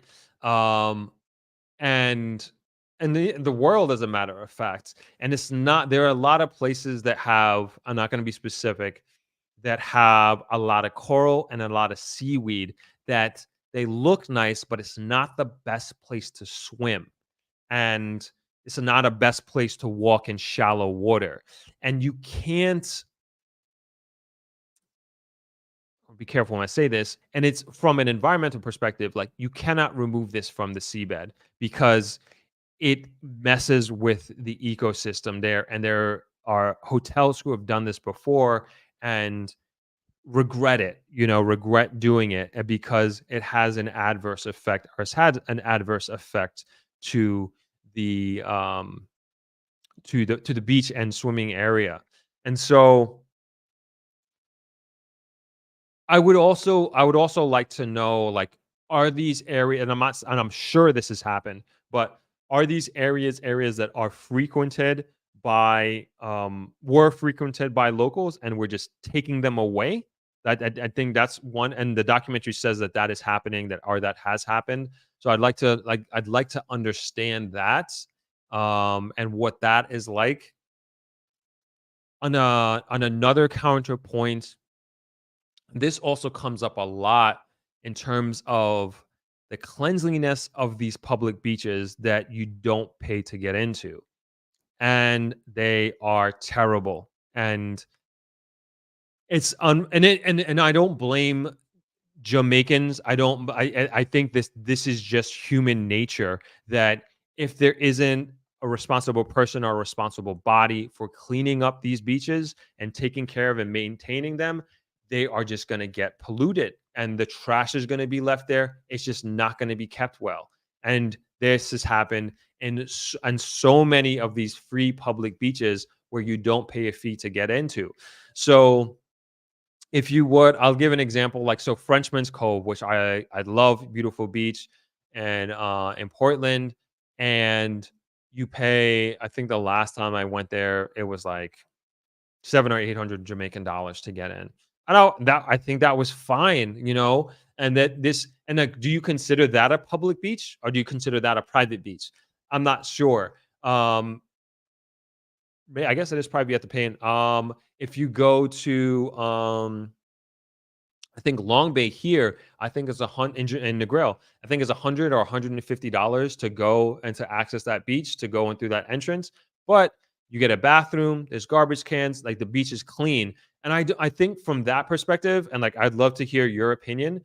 I think that I don't see anything wrong with that, of paying like a nominal fee that is very affordable.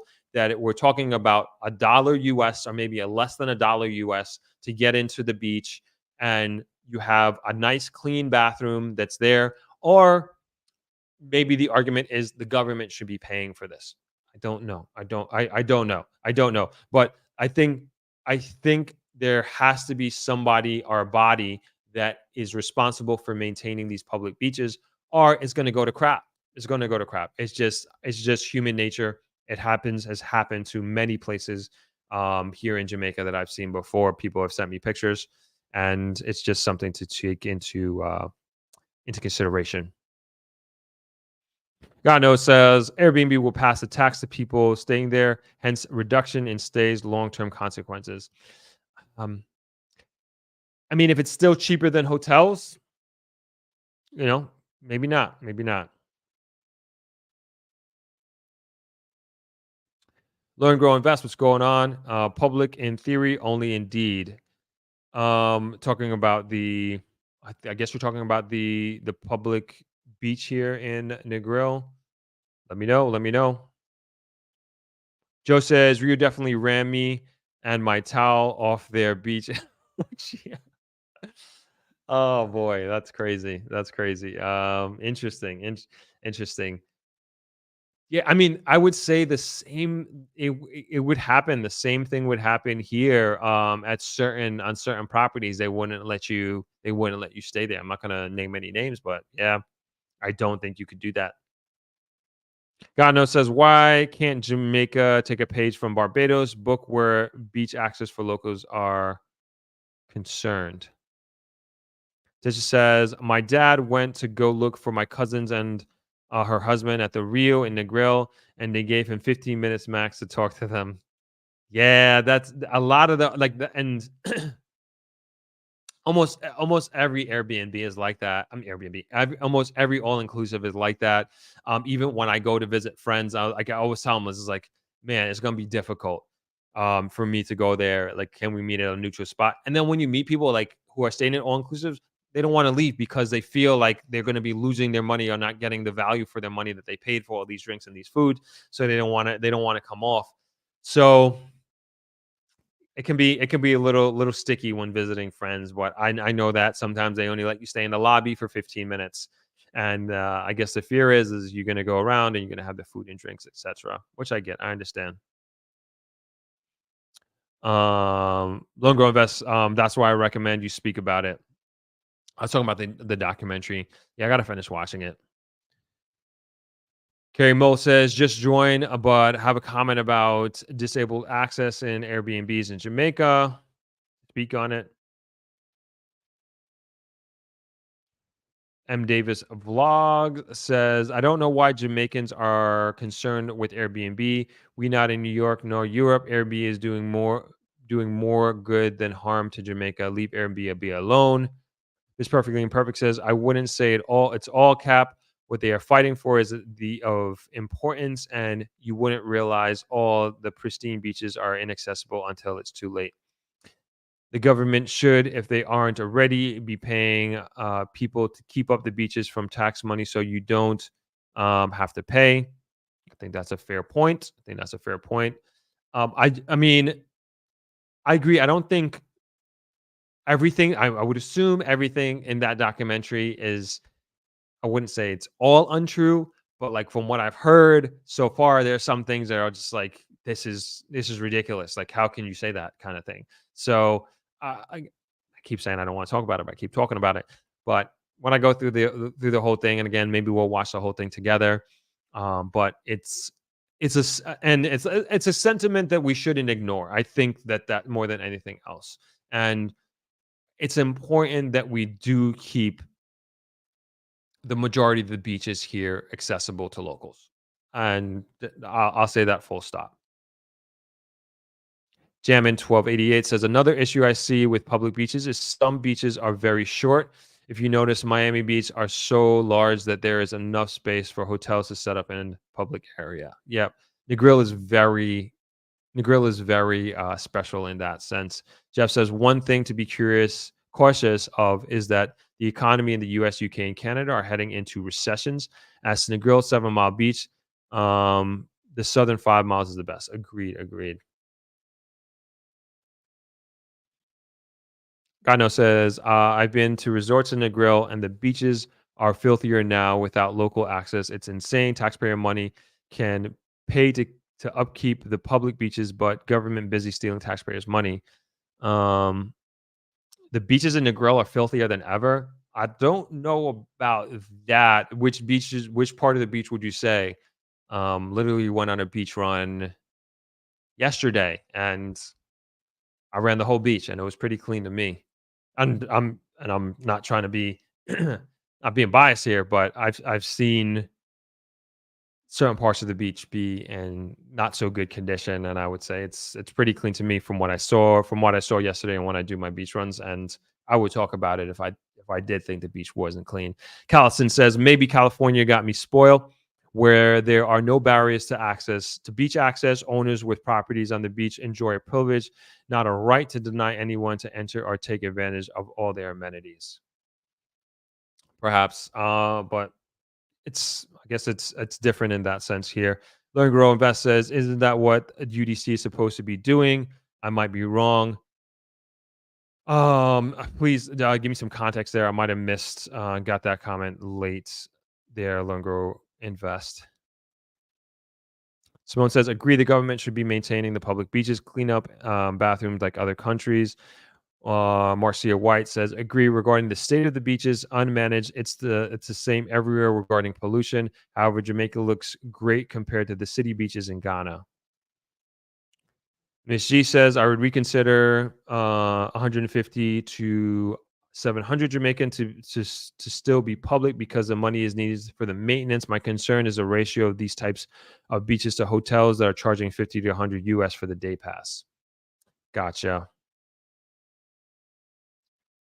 Chris Shaw says, in New York, Jones Beach is free parking. Is a cost.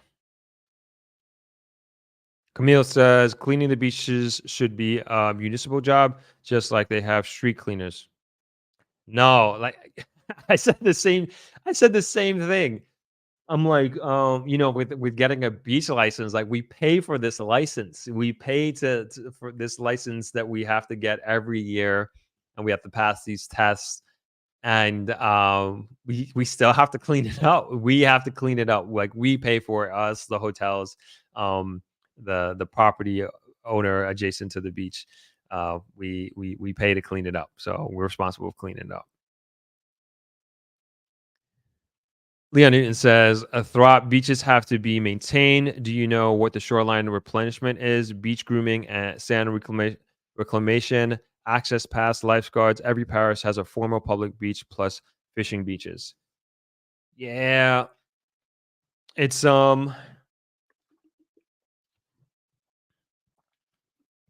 it's not cheap to maintain these beaches. It's not at all. And I guess that's why government puts that on private owners to maintain these beaches and then pay them to license them. So it's just interesting, that's just this kind of just the way it is, right? Some of this thinking doesn't necessarily make sense, but that's what the regulation is right now. I am what I am says the Half Moon Resort in Montego Bay make a smart compromise by offering significant discounts to Jamaican locals. Does spa and restaurant services and not charging the all-inclusive fees. I think that's pretty smart. I like that model. Marcia White says, are your comment about friends not wanting to leave the all inclusive? They want to get their money's worth. So true. Yep. That is what it is. My friends I think it was last March. They came to Jamaica. They stayed at an all inclusive in Montego Bay. And yeah, I was like, "Hey, meet for lunch," and like they didn't want to do that, so I ended up paying, I think it was 100 US for a day pass, and it just hung out with them of the day at the hotel, and yeah, that was that. They didn't want to leave. They and granted, they had their very young kids with them, and I understand to get them in a car seat and that. It's easier for me to pay $100 and just go hang out with them, but this is the mentality though.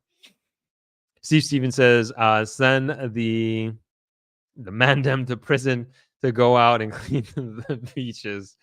That's an idea.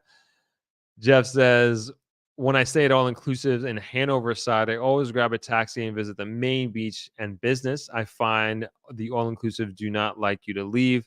They have stores on property. Yep. Want you to spend that money there. I am what I am says the beaches in Ghana are gross. The plastic bag litter, everything everywhere.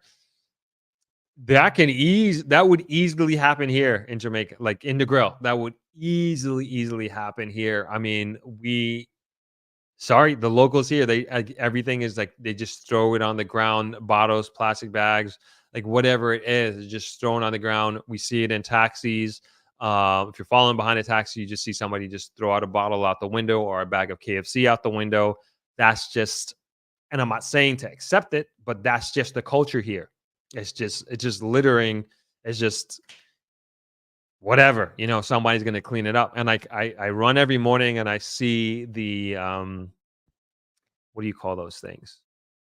The guys who cut, and actually it's mostly women as a matter of fact, the women who actually cut the hedges and clean everything up. And but like when they're cutting them, the verges, I mean, that's where you see all the litter, and they once they finish, it's like when they finish, they got to start back at the other end, and you just see it all come up again. So it's just like a never-ending replenishing piles and piles of litter. And I always say, I think these bottling companies should be held accountable for this. Like, this is ridiculous. They're the ones who are creating this trash. They're creating this litter. They're creating this, just harming our environment and like in like a real way. But that's for another stream. Camille says, "What was the name of the doc again?" That was the "Why Can't Jamaicans Access Their Own Beaches?" and it was on the AJ Plus YouTube channel.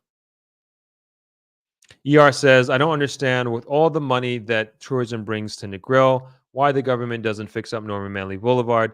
It should be like Florida or Miami as for cleanliness." Yeah, I mean, and I talk about this all the time. Like, it's an absolute shame the amount of money that we bring in disproportionately to other compared to other industries and other locations of tourism here in the grill. It's crazy that we have the road that we have here now. It's terrible. It's really, really, really, really bad. If you want to go to Rick's Cafe, you got to go through a minefield. Like, it's literally traversing the Grand Canyon over there. It's so bad. It's one of the worst conditions that I've ever seen. This is a fact. This is one of the worst conditions I've ever seen our road in since I've been living here. Hands down, no question.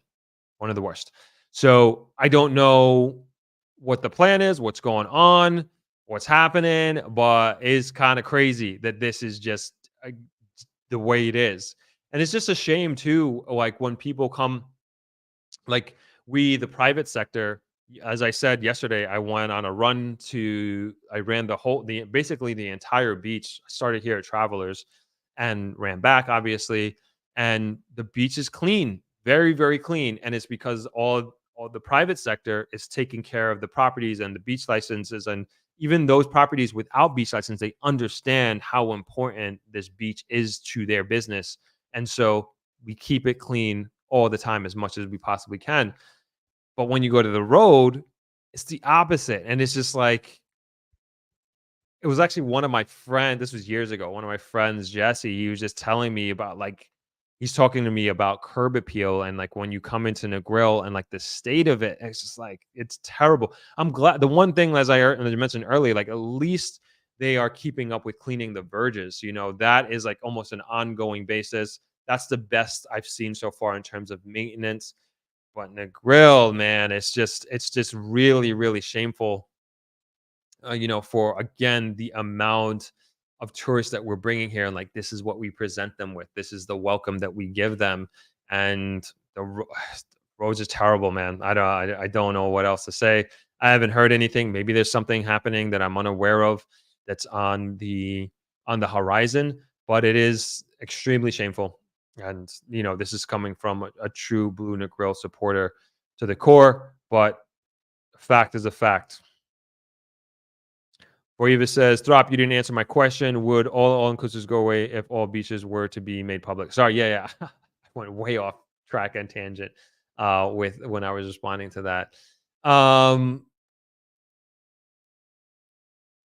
Again, like so my point in talking about and saying that like some of these hotels are in like slightly remote areas is that how would somebody access the beach? So if you take Iberostar, for example, is anybody familiar with Iberostar? Let me see.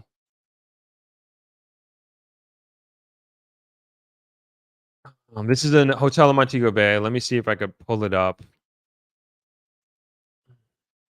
This is not to pick on Iberostar at all. This is just like their location just kind of makes sense. Um, so let me bring up the map. I'm gonna take me away. Hold on, nope. Sorry.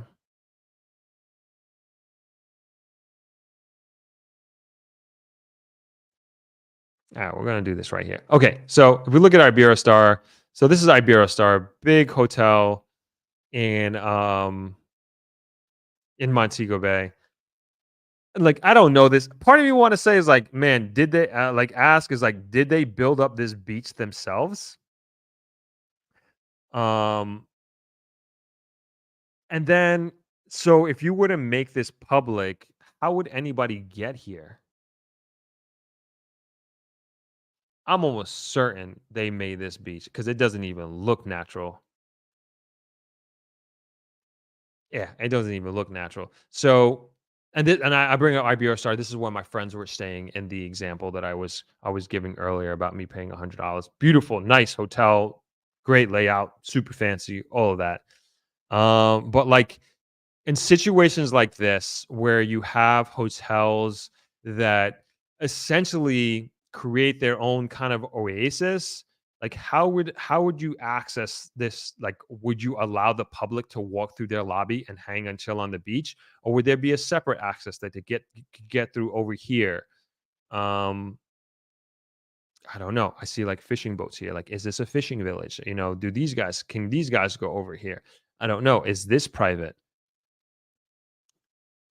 Would these hotels survive? I don't know. I think it's part of their model, right? I think it's part of their model.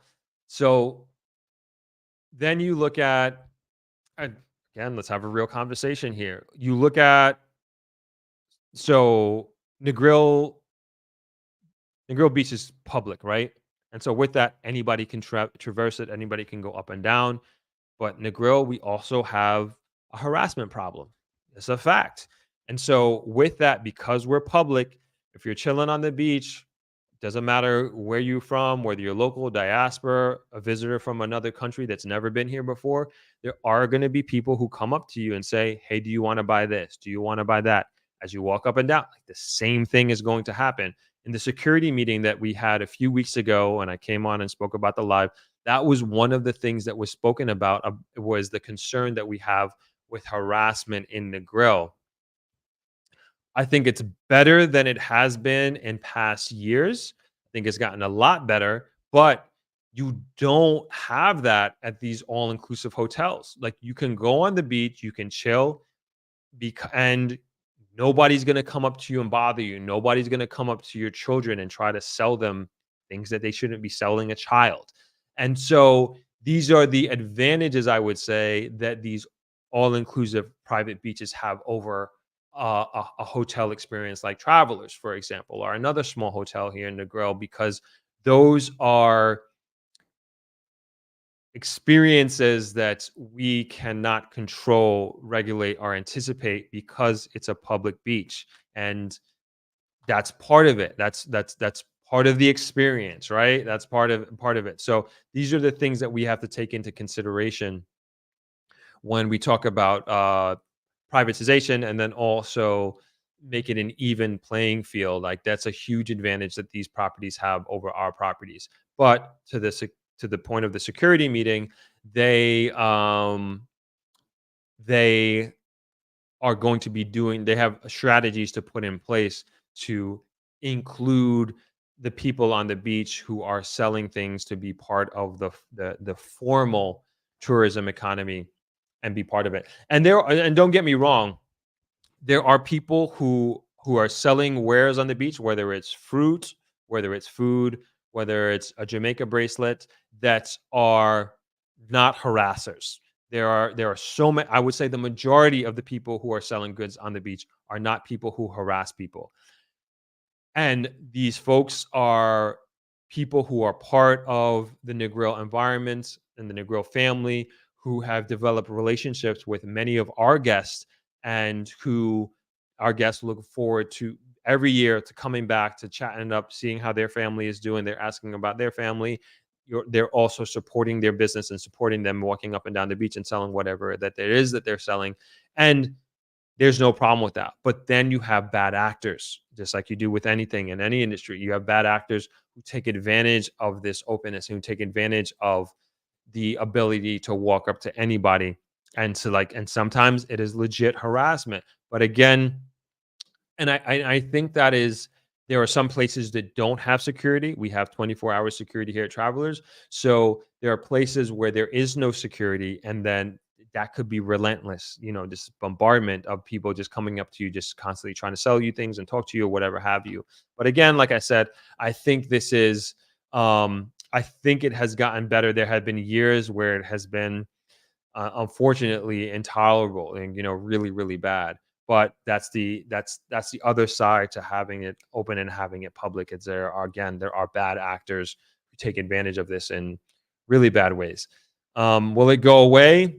I don't know if it would go away, but it would definitely be, I think it would hurt their business model, and I also think it would de-incentivize potential investors to come into Jamaica if they couldn't fully control the experience of their guests. All right, man, we are almost 2 hours. We're gonna be wrapping this up shortly. I'm gonna get in these last few comments. Man, there's so many comments. All right, we're just gonna get through some quick comments. I'm gonna wrap this up. I got so much work to do. You guys have no idea. No idea.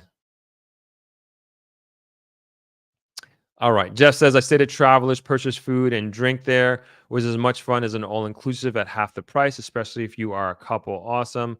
I am what I am, says the roads at Boston Beach and Frenchman Cove in Portland are disgraceful. It took us an hour to drive 2 kilometers. Wow, that's crazy. Jamin says, very off topic. Do you run on the beach barefoot or with sneakers? Not good question. I run barefoot. I just like feeling the earth under my feet. And I wouldn't necessarily recommend that. It takes some time for your feet to get used to it, just kind of building up a little bit of a callus so you don't get blisters. But yeah, I like going barefoot. All right, let's keep going here. Corey MPA says, since you touched roads drop, what's your thoughts on the highway going from Manchester to um, Treasure Beach to St. Elizabeth to Negril? Solves housing issue. Possibly locals can live in five parishes and work in Negril, or vice versa. Yeah, I mean, huge, huge, huge. We talked a little bit about it the other day, shortly after the ribbon cutting ceremony. But yeah, I mean, the more we can interconnect Jamaica, the better it's going to be from a commerce perspective, from a commute perspective, access to opportunities for locals. I think it's huge, and I support it as much as we possibly can of rolling these things out quickly. Noel Phillips says, I agree, but the Negril Road is coming. Trust me. Trust you, Noel.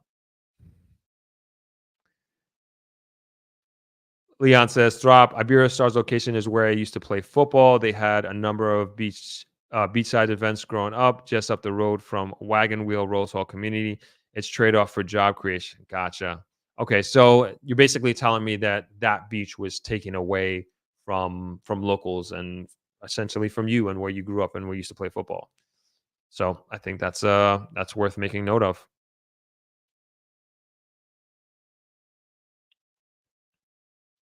MDL says, please be reminded that Jamaica is approximately 30 times bigger than Barbados, and Jamaica has hundreds of beaches. There are plenty of free public beaches in St. Thomas, where I am from. Hence my question about certain facts that were stated in this documentary. Miguel says, Rob, what's the latest on the highway bypass to Negril? I'm tired of driving 2.5 hours from Runaway Bay to get to Negril. Not hearing anything. I think we just got to continue to talk about it and make sure that this is put on the forefront as much as humanly possible. That we just reminding the powers that be that we want this, we need this. Leon says throughout these events moved up beach. It has a fishing beach next to it, plus an informal craft market as well. Locals benefit from the Iberostar ecosystem. Many employees live in the community. Okay, cool. Good to know. Good to know. Oops, I missed it. Noel says you do have a lot to do. Thropex is in the air. Yeah. Tell me about it. Tell me about it. We got to wrap this up. Shirtsy says, I think the reason the beaches are so short is because they do not want the locals to have an argument to be able to use the beach without hindrance to them or their customers. Good night, Miss Perfectly Imperfect.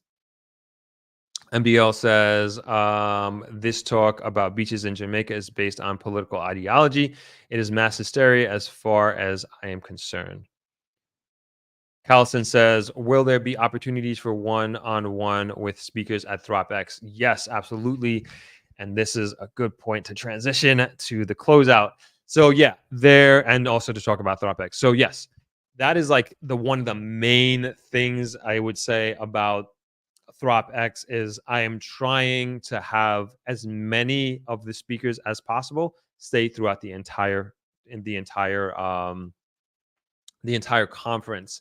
And I think that's one of the best advantages of a conference of this nature is that all the people, hopefully as many people as I possibly could hold under one roof in terms of the professionals that you may need to help make a decision to move here or to invest in Jamaica are going to be there. So I really want, if you're coming there, I really want you to get as granular and down in the dirt and the details about your situation with the speakers who are going to be there. And these are all professional people in their own right. Everybody, every person, every body, regulatory body that I have coming to ThropX, every single person and every single company was handpicked, and these people are going to be there to help you with your situation, to help you make the best decision possible. And again, that's the advantage of coming and being there in person. We have several networking events, and I would say this is the main difference between ThropX 2022 and 2023 is the insertion of specific networking events that will not only include the speakers who are going to be at ThropX, the attendees at ThropX, but also I'm inviting outside professionals to come in and outside business owners. And what I would say are people that you want to get to know and talk to that are part of my own personal network that I have invited to these networking events to be there. And as the host, I'm going to also try to do the best job that I can of being a connector. So I will obviously, just like last year, I will know every single person who is at ThropX, every single attendee. Like I will talk to you all, and I will kind of get an understanding of what you're looking to get out of this conference. And if there is a person that you haven't spoke to that I think can help you, I'm going to make sure that I connect you with that person. And like my team is also going to be a part of that as well. And I think that is it's just incredibly important in anything that you do in life is just network and to have people that you can reach out to, people that you can trust. And that's going to be, to me, a very, very important element of ThropX 2023 is having those is having access to those individuals. And also this is building a relationship and taking this online community and bringing it to real life. And that was a cool experience to have done for the first time last year. So with that, some of you may be asking, what is ThropX? What's going on? I'm going to show you right now. Hey. There's been so much interest in the economic boom that's been happening in Jamaica, both on the investment side and also as a place to move to. Let me tell you about a conference that might help you with this stuff. ThropX is a 5-day Jamaica investment conference that takes place from November 13th to November 17th at the beautiful Travelers Beach Resort in Negril, Jamaica. This includes 2 full days of expert panel presentations on all aspects of moving to and investing in Jamaica. This includes the brightest minds in the Jamaican real estate market, certified financial advisors from the most prestigious financial groups in Jamaica, banking professionals from the most esteemed banking institutions in Jamaica, among others. If you are thinking about moving to Jamaica, this conference is the perfect opportunity to have direct access to not only individuals who have achieved your dream of moving to Jamaica, but you'll also be among like-minded conference goers who are also trying to move to Jamaica. In addition, there will be 1 full day dedicated to touring both residential and commercial real estate for sale in the greater Negril area to give you a tangible idea of the real estate landscape in Jamaica. There will be exclusive properties for sale on this tour that you will not find listed anywhere else. If you are even remotely considering moving to or investing in Jamaica, this is the conference for you. This is the best way to dip your toe in the water of figuring out whether Jamaica is the right place for you to invest and to live. For more information, please visit thropx.com and join our mailing list. I look forward to seeing you in November.